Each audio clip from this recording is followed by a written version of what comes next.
Oke, berikutnya saya teruskan ya ke mekanisme perpindahan kalor. Jadi kita sudah tahu mekanisme perpindahan kalor itu ada tiga, ya, konduksi, konveksi, dan radiasi. Nah, sekarang kita bicara tentang konduksi.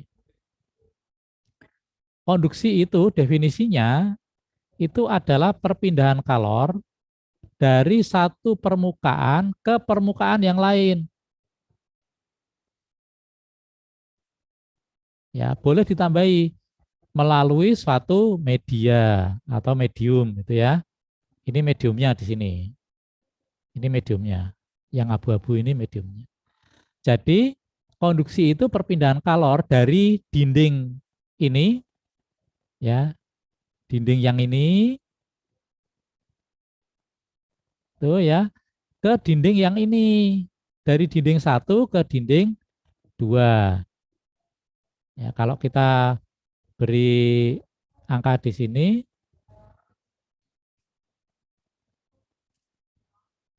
ya, kalau kita beri angka di sini, ini dinding satu, ini dinding dua, permukaan dinding ya ini.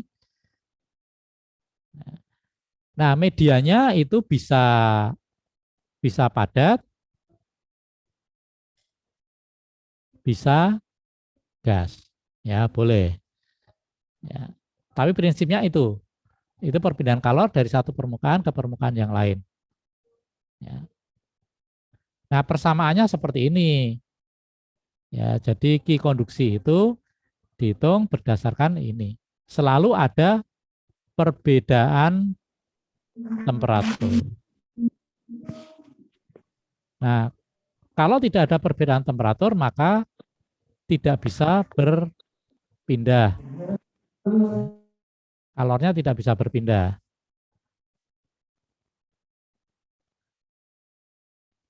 Ya. Nah, kemudian perpindahan kalor selain dipengaruhi oleh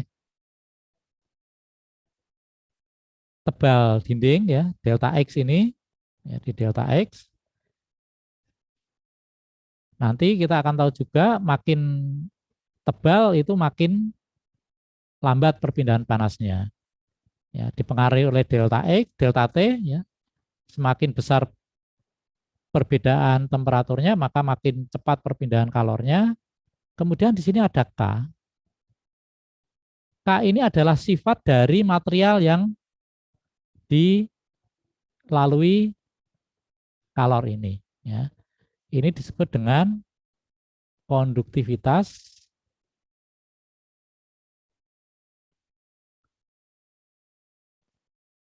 termal atau konduktivitas panas ya.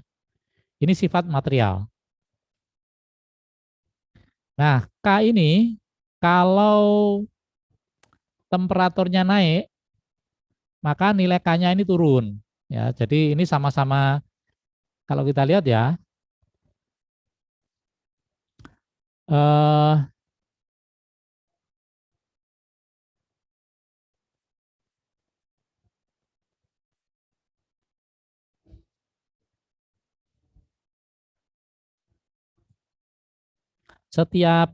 setiap benda itu punya konduktivitas yang berbeda-beda. Contohnya ini. Ya, jadi ini sama-sama perbedaan temperaturnya 30 derajat ke 20 derajat, kemudian tebalnya juga sama-sama 1 meter. Tetapi koper, koper ini tembaga, itu perpindahan kalornya lebih tinggi daripada silikon. Ya, silikon itu K-nya itu 148, sedangkan tembaga itu 401. Ya, jadi lebih tinggi. Ya. Kemudian eh, harga K itu berubah-ubah sesuai dengan temperatur. Jadi makin tinggi temperaturnya nanti makin rendah konduktivitas termalnya. Satuannya ini ya, di dalam satuannya untuk konduktivitas termal itu adalah watt per meter derajat per meter Kelvin ya. Jadi temperatur Kelvin nggak pakai derajat. Kalau Celcius pakai derajat, Fahrenheit pakai derajat, tapi kalau Kelvin tanpa derajat.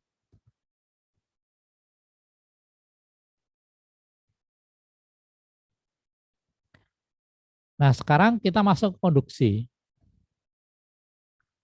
Konduksi itu dipengaruhi konduksi. Nah, ini tadi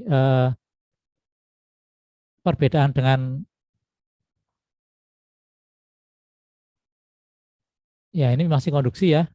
Nah, konduksi di material itu punya yang disebut dengan heat capacity atau kapasitas kalor adalah kemampuan material untuk menyimpan kalor.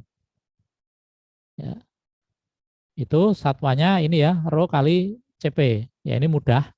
Maksudnya begini, benda yang konduktivitasnya termalnya tinggi, itu Cp-nya juga tinggi, itu artinya mereka mudah sekali menerima panas. Ya, dan mudah menyimpan panas. Kemudian kita juga punya istilah thermal conductivity atau difusivitas termal itu dengan alfa sama dengan K per rho Cp. Nah, jadi ini sifat material.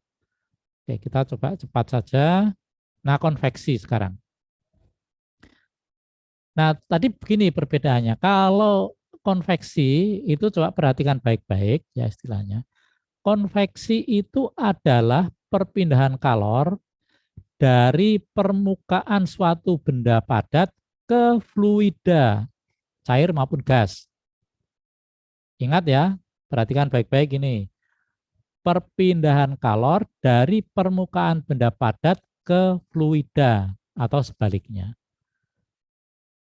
Jadi konveksi itu bukan peristiwa muternya fluida ya, karena perpindahan kalor, tetapi ini adalah proses perpindahan kalor dari permukaan benda padat, ya ingat ya, bukan dari benda padat tapi permukaannya. Ya, sehingga kita menggambarnya ya seperti ini ya di sini. Ini, jadi ini selalu permukaannya yang dilihat itu permukaan ini,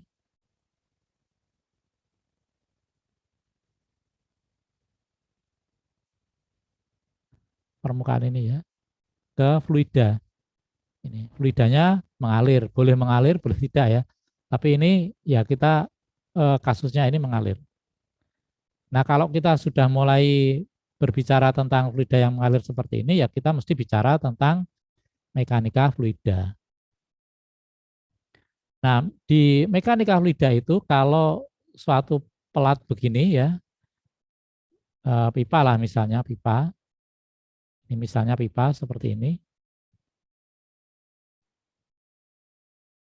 ya pipa misalnya. Kemudian ini ada fluida yang mengalir begitu. Maka di tempat ini kecepatan yang tengah ini paling tinggi, ya. Yang di pinggir sini ini 0, V sama dengan 0. Yang di sini pinggir sini juga V sama dengan 0. Sedangkan yang paling di sini kecepatannya paling tinggi sehingga diberi tanda panah paling panjang. Ya, paling panjang.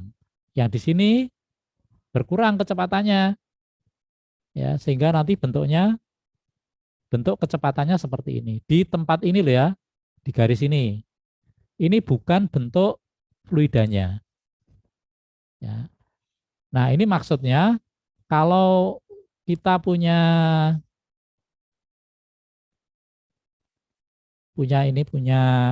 material begini ya. Maksudnya begini. Kalau kita punya material di sini, ini. Nah, ketika sampai di sini, ketika kita melihat di sini ya, ketika kita melihat di sini, ya misalnya pada waktu T, ya di sini kan T sama dengan 0. Ya, ini T sama dengan T1 misalnya. Maka ketika pada T1 T sama dengan T1 itu material yang tengah ini itu sudah sampai di sini. Ya, material sudah sampai di sini. Yang ini baru yang Ini ya, ini sudah sampai ke sini. Yang ini baru sampai ke sini. Yang ini itu baru sampai ke sini. Ya, yang ini baru sampai ke sini. Gitu. Ya. Jadi kecepatan-kecepatan yang di tengah itu jadi paling besar. Nah, begitu juga di sini kalau kita lihat ya ketika ada arus yang ke sana, nih ketika ada arus yang ke sana, arus yang normal ini, yang normal ya ketika masuk masuk ke sini kecepatannya itu adalah ini, U ini ya, U ini. Sedangkan temperatur ya yang di sini ini kan fluidanya kan di sini juga ada fluida ini ya. Ini kan ada fluida ke sana. Ya. Nah, ada juga yang lewat ke sini kan. Nah, ya, seperti itu. Nah, ini adalah U. Ya, kemudian temperaturnya itu ini. Nah, kalau kita perhatikan fluida yang nempel di permukaan ini itu sama dengan 0. Jadi U itu sama dengan 0. Ya. Kita melihatnya tadi, kembali lagi kita melihatnya di sini lagi. Ya. Makin ke sana, kecepatannya makin bertambah. Ya, sampai sama dengan ini. Ya, sampai dengan sama dengan ini. Nah, kemudian kalau kita lihat benar-benar, sebelum kecepatannya sampai ke sini, maka kita akan punya garis putus-putus ini ya. Jadi ini kalau kita lihat beneran, itu akan kelihatan ada batasnya. Ya, ada batas di sini yang disebut dengan lapis batas.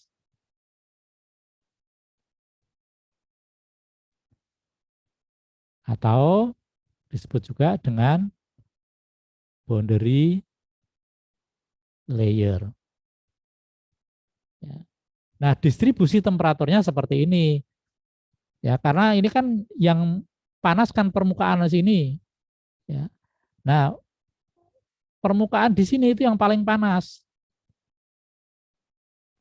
Makin ke sana, itu temperaturnya makin dingin, mendekati temperatur dari fluida yang mengalir ini. Sehingga nanti di permukaan yang jauh keluar dari boundary layer ini, temperatur fluidanya sama dengan temperatur ini. Ini yang paling panas ya. Nanti makin ke sini temperaturnya makin dingin. Ya.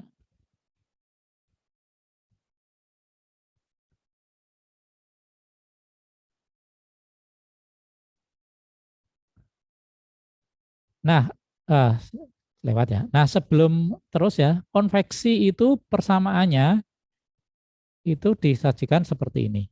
Simpel ya. Jadi H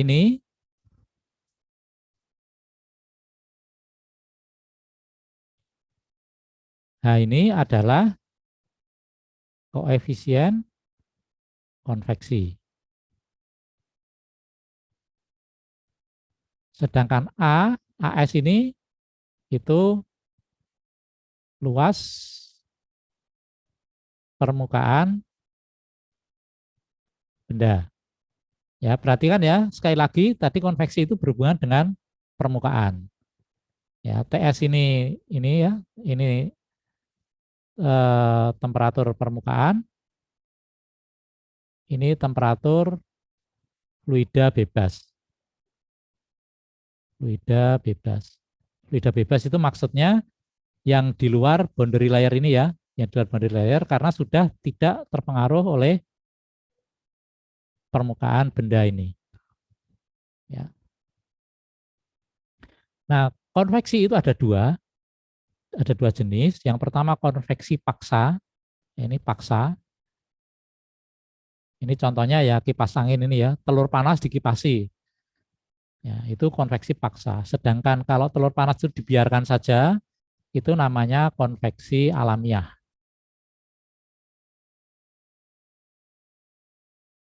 Alamiah atau natural.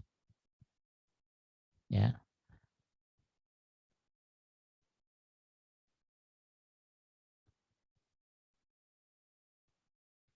Nah, ini contoh ya, ini konveksi paksa yang di sini ya. Ini paksa karena dikipasi gitu. Sedangkan di sini alamiah. Ya, udara ya mengalir seadanya. Ya. Kemudian kita tadi juga mengenal tentang eh, sensibel dan laten. Ya. Nah, sensibel itu kalau sensibel itu adalah kalor sensibel. Saya tulis di sini aja ya. Kalor sensibel ini menyebabkan perubahan temperatur.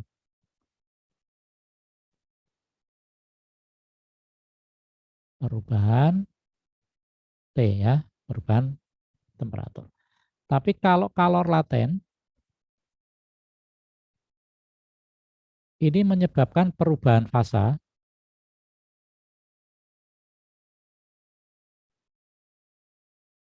Ya, perubahan fasa itu ya misalnya dari cair ke gas ya, seperti ini ya. Ini kalau kita nggodok air maka ini akan berubah menjadi airnya akan berubah menjadi uap ya. Ini dari cair menjadi gas atau mengembun ya dari uap ya menjadi embun mencair ya, cair. Itu menyebabkan perubahan fasa tapi tidak menyebabkan perubahan temperatur. Ya, jadi tidak ada perubahan temperatur untuk itu perbedaan kalor laten dan kalor sensibel. Nah, sekarang kita bicara tentang radiasi. Ya, jadi radiasi adalah energi yang dipancarkan suatu benda yang mempunyai temperatur tidak nol mutlak. Ya. Tidak nol mutlak itu artinya lebih besar dari 270, sorry, nol mutlak itu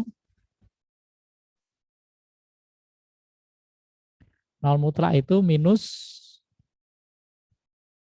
273 derajat. Ini koma, sebenarnya koma ya, koma 13, tapi ini ringkasnya begini aja, minus 273 derajat Celcius atau 0 Kelvin.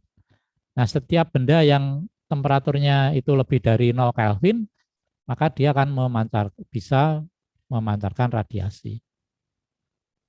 Nah, proses radiasi sebenarnya seperti ini ya. Jadi kalau kita tadi membicarakan radiasi itu dipancarkan tanpa media, ya oke itu benar. Tetapi sebenarnya kita kembali lagi mendefinisikan bahwa radiasi itu adalah proses perpindahan kalor secara radiasi menggunakan gelombang elektromagnet pada permukaan benda.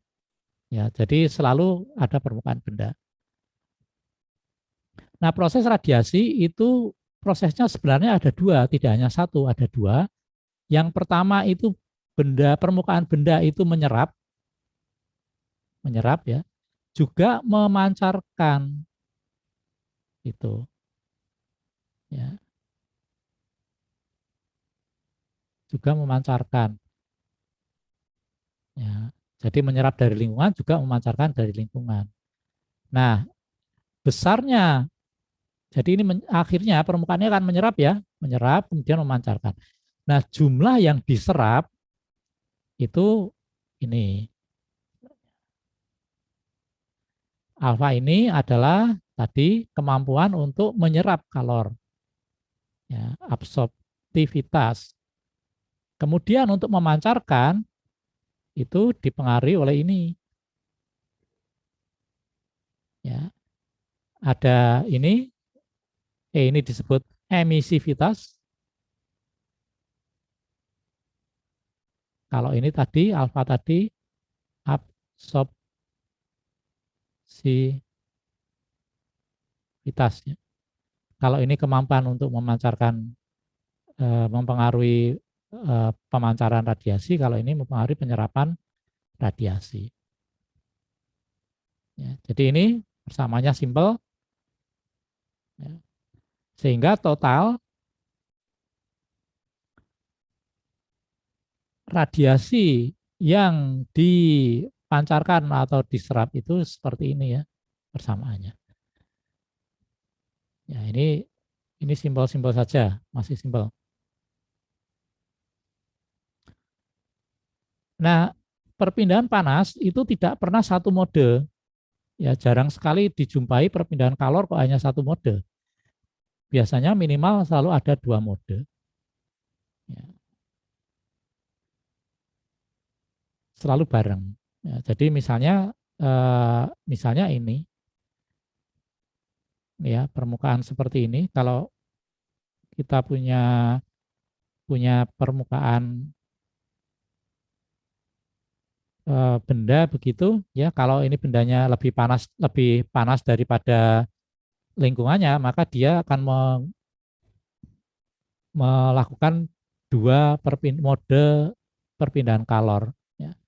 Yang satu itu radiasi, ini ya, radiasi ke lingkungan ini. Yang satu konveksi ke gas ini. Ya, jadi kalau kita punya lingkungan, kita akan menganggap bahwa permukaan ini adalah benda kecil yang dikelilingi oleh permukaan radiasi yang besar.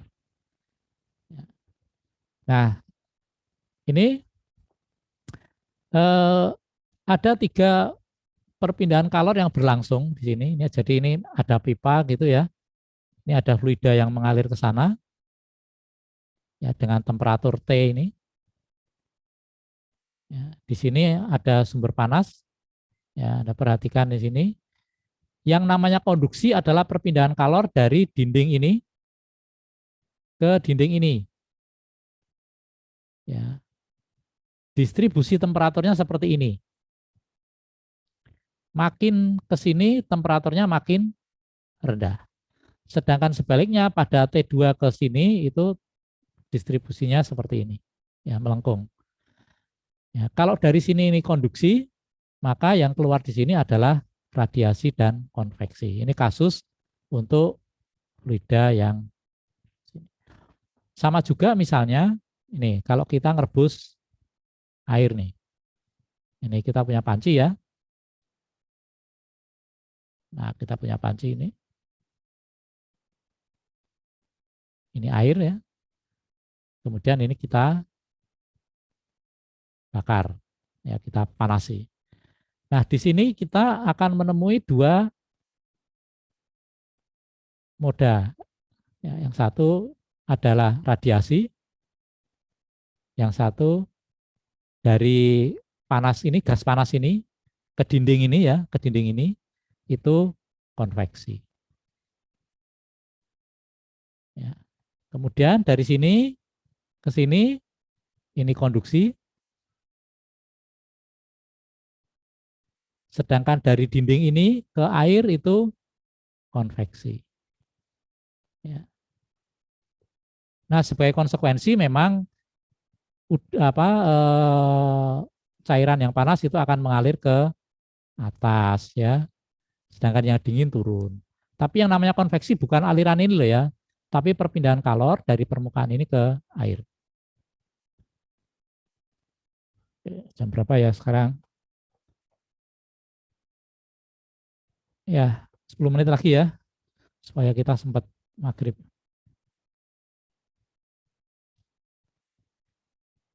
Nah, bagaimana cara menyelesaikan soal perpindahan kalor?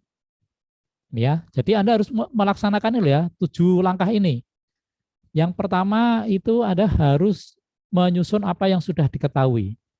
Jadi soal itu harus dibaca dengan hati-hati. Persoalannya ditelaah dengan hati-hati. Kemudian dituliskan tentang apa-apa yang sudah diketahui. Ya, prosesnya apa? Ya, moda perpindahan kalornya apa? Yang sudah diketahui apa saja? Apakah temperaturnya, apakah konduktivitas termalnya, atau apanya ya, atau jenis bendanya. Kemudian nomor 2 itu dicari. Ya, tulislah apa yang ditanyakan. Ya, misalnya hitunglah laju perpindahan kalor. Gitu. Berarti dicari laju perpindahan kalor, gitu ya. Nah, langkah yang ketiga itu Anda harus menggambar skema sistem. Ya, jadi kalau diperlukan beri garis putus-putus untuk menetapkan sistemnya. Kemudian ini ya diidentifikasi moda perpindahan kalornya dan arahnya menggunakan anak panah. Jadi tadi ada kalor masuk dan keluar itu diberi panah arahnya. Langkah yang keempat itu buatlah asumsi. Ya, asumsi yang relevan misalnya, oh kondisinya steady, perpindahan kalornya hanya radiasi misalnya, ya, dan lain-lain. Kemudian yang nomor 5 ya sifat harga-harga sifat yang dibutuhkan dalam perhitungan. Misalnya sifat air, sifat logam, sifat baja. Ya. Tadi sifat material itu kan ada konduktivitas termal, ada apa tadi koefisien konveksi. Gitu ya. Nah kemudian mulailah menganalisis yang sudah dibuat tadi. Ya. Dalam analisis kemudian kita mulai menetapkan rumusnya ini ya, persamaan yang akan dipakai apa. Ya sebelum masukkan angka, kemudian dihitung. Setelah dihitung, lihat lagi nih, hitungannya masuk akal atau tidak. Ya, kalau bisa, berikan komentar. Oke, itu langkah-langkah dalam menyelesaikan perpindahan kalor.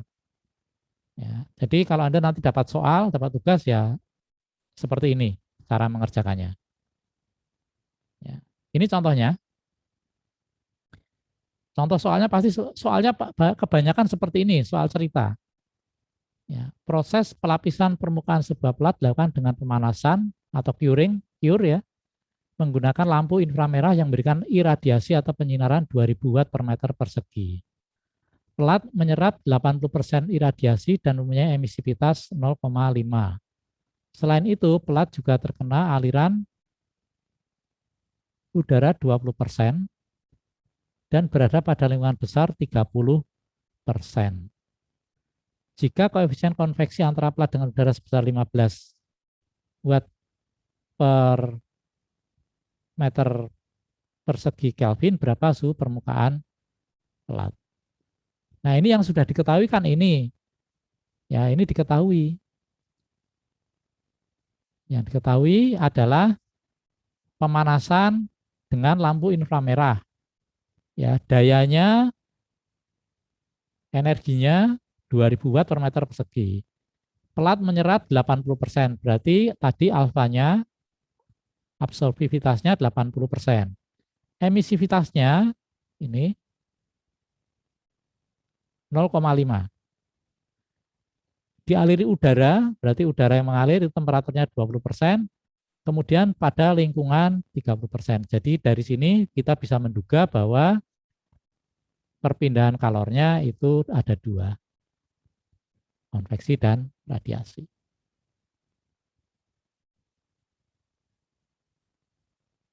Nah, diketahui. Ya. Tadi yang dicari adalah suhu pemanasan untuk H sama dengan 15 watt per meter persegi Kelvin. Ya, ini suhu pada permukaan plat tadi ya. Asumsi kondusi tunak atau steady, ya, steady state condition. Terus perpindahan kalor dari bagian belakang plat diabaikan, jadi nanti platnya hanya yang disinari saja. Kemudian plat menjadi benda kecil dalam lingkungan besar dan lapisan mempunyai absorbivitas 0,5 terhadap penyinaran lingkungan.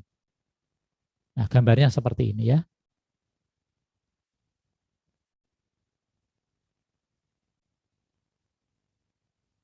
Jadi ini energi dari lampu 2000 watt per meter persegi. Ini ya. Alfanya 0,8, emisivitasnya 0,5. Ya, ini dialiri udara ke sana, temperaturnya 20 derajat Celcius. Kemudian ini plat ini juga ditempatkan pada lingkungan temperaturnya 30 derajat Celcius. Nah, sistemnya adalah kita buat sistemnya hanya pada permukaan benda. Sehingga kita bisa menyusun persamaan energinya ya. Energi yang masuk itu ini alfa kali J lam, kemudian yang dikeluarkan dari permukaan ini adalah radiasi dan konveksi. Jadi kalau setelah kita punya gambar, kemudian kita membuat asumsinya ya seperti ini. Ini salah ini ya asumsinya. Mestinya alfanya ini 0,8 ya.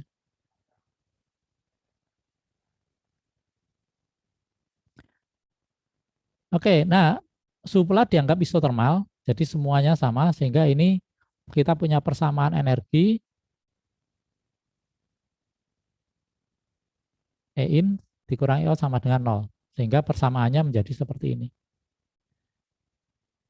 Ya, karena apa? Karena ini adalah in, sedangkan yang ini out. Ya.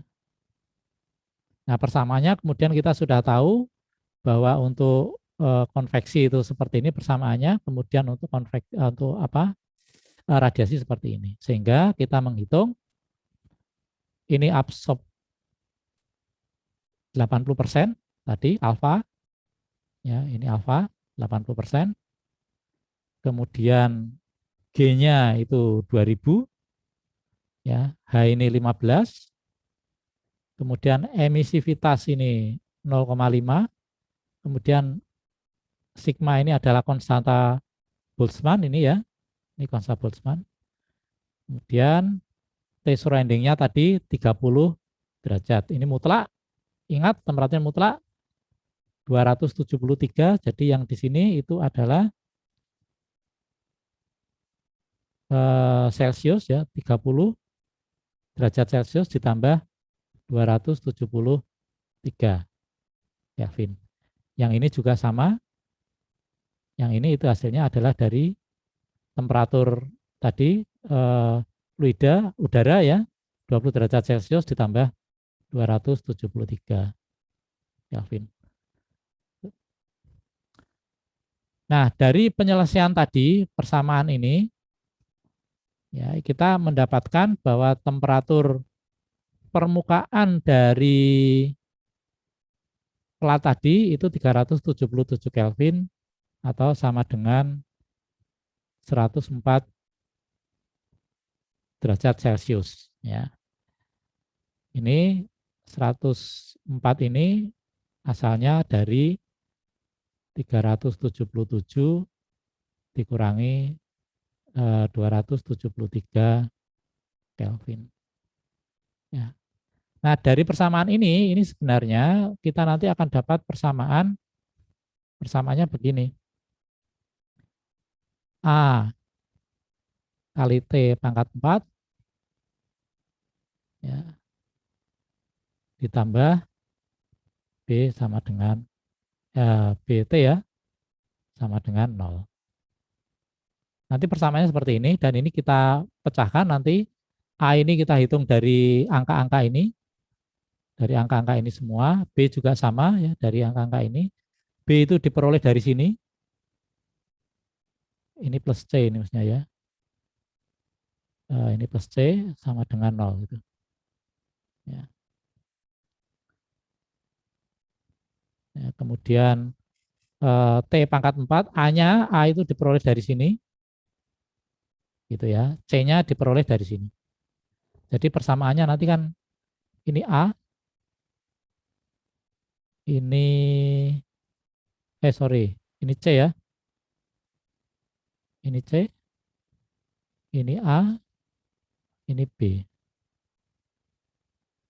Ya, jadi persamaannya nanti A, T pangkat 4, ditambah B, ditambah C, sama dengan 0. Nah, ketika kita pecahkan, maka hasilnya adalah ini. Oke, itu yang bisa saya sampaikan. Ya, kalau ada pertanyaan silahkan. Kita masih punya waktu. Ya, sudah habis waktunya ya. Eh, kita ketemu lagi kapan ya? Kalau bisa jangan sore ya. Sore waktunya terbatas ya. Kalau malam seperti etika profesi gimana? Insya Allah bisa, Pak. Bisa ya? Mungkin Ah, kalau yang lain